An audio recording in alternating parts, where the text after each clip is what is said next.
Hi friends, welcome back to our channel. இன்னைக்கு இந்திராஸ் கிச்சனில் என்ன பார்க்க போகிறோம்னா டேஸ்டான மஷ்ரூம் கறி தோசை தான். வாங்க வீடியோக்குள்ளே போகலாம்.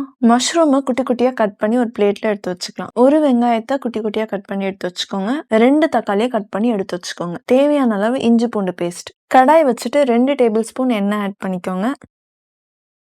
1/4 ஸ்பூன் அளவுக்கு சீரகம் ஆட் பண்ணிக்கோங்க. 1/4 ஸ்பூன் அளவுக்கு சோம்பு ஆட் பண்ணிக்கோங்க. 2 காஞ்ச மிளகாவை உடச்சி இதில் ஆட் பண்ணிக்கோங்க. கொஞ்சமாக கருவேப்பிலையை ஆட் பண்ணிக்கோங்க.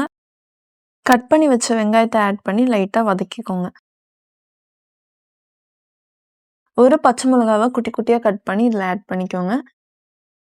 2 தக்காளியை கட் பண்ணி வச்சிடணும். கட் பண்ணி வச்ச தக்காளியை இதில் ஆட் பண்ணி மிக்ஸ் பண்ணிக்கோங்க. இந்த வீடியோ உங்களுக்கு பிடிச்சிருந்தா மறக்காம லைக், ஷேர் அண்ட் சப்ஸ்கிரைப் பண்ணுங்க. 1/4 ஸ்பூன் அளவுக்கு மஞ்சத்தூள், 1/2 ஸ்பூன் அளவுக்கு மிளகாத்தூள், 1/2 ஸ்பூன் அளவுக்கு தனியாத்தூள், 1/2 ஸ்பூன் அளவுக்கு காஷ்மீர் சில்லி பவுடர், 1/2 ஸ்பூன் அளவுக்கு கரம் மசாலா. தேவையான அளவு உப்பு ஆட் பண்ணி மிக்ஸ் பண்ணிவிட்டு நம்ம கட் பண்ணி வச்ச மஷ்ரூமை இதில் ஆட் பண்ணிக்கலாம். மசாலாலாம் நல்லா மிக்ஸ் ஆன அப்புறமா எடுத்து வச்ச இஞ்சி பூண்டு பேஸ்ட்டு இதில் ஆட் பண்ணிக்கலாம்.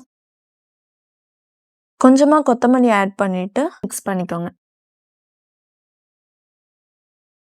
ஸ்டவ் ஆஃப் பண்ணிவிடுங்க. தோசைக்கல் வச்சு தோசை மாவு ரெடி பண்ணிக்கோங்க. தோசை ஊற்றிட்டு ரெடி பண்ணி வச்ச மஷ்ரூம் கறியை இது மேலே ஸ்பூனில் ஆட் பண்ணிக்கோங்க. தோசையை திருப்பி போட்டு எடுத்தீங்கன்னா டேஸ்டான மஷ்ரூம் கறி தோசை ரெடி ஆயிடுச்சு. நீங்களும் ட்ரை பண்ணி பாருங்கள். நெக்ஸ்ட் வீடியோவில் பார்க்கலாம்.